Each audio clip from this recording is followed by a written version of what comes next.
संपूर्ण मनमोहन सिंग सरकारने शरद पवार साहेब त्या ठिकाणी कृषी मंत्री असताना किती पैसे माफ केले होते?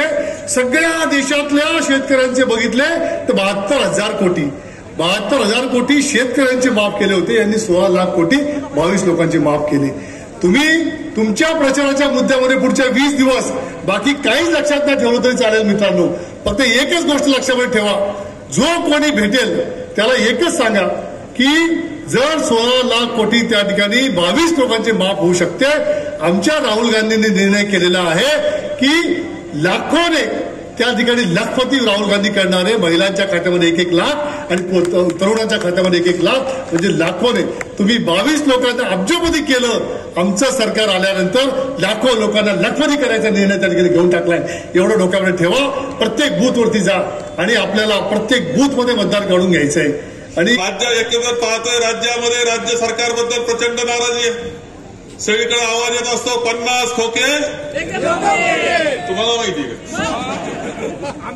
अलीकडून 50 खोके. अरे या राज्यामध्ये आमदार मंडळीची सत्ताधारी ती गोळीबार करते, पोलीस स्टेशनला गोळीबार करते. इथे अंमली पदार्थ सापडतात, नशेचे पदार्थ हजारो कोटीचे सापडतात. हे असं सरकार चाललेलं आहे.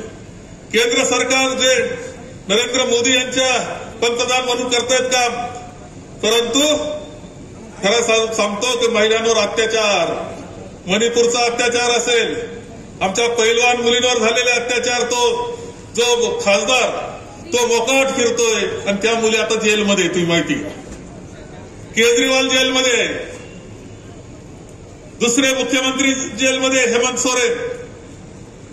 शेतकऱ्यांच्या रस्त्यावर अडवलं गेलं, त्यांच्या अश्रुधूर आणि गोळ्या झाडल्या गेल्या, त्यांना दिल्लीमध्ये येऊ दिलं नाही मेळावा करायला.